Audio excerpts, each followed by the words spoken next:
আজি গৈছিলোঁ ঘৰৰ পৰা অলপ আঁতৰত ওদালগুৰিত। তাত এখন ভাগৱতী সমাজৰ এখন অধিৱেশন চলি আছে আৰু সেই অধিৱেশনতে এখন নাটক আছিলে।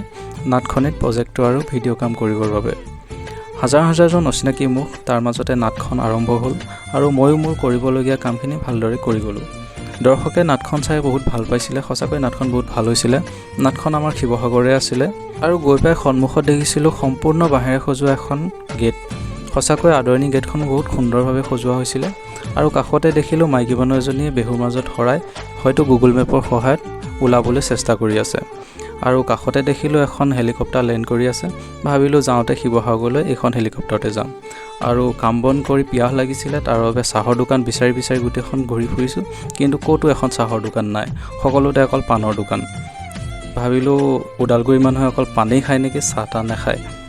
ময়ো এখন পাণ খাই ল'লোঁ, কিন্তু চূণটো বেছি দিলে, মুখখন বহুত জ্বলা পোৰা কৰিলে আৰু নাটখনো লাহে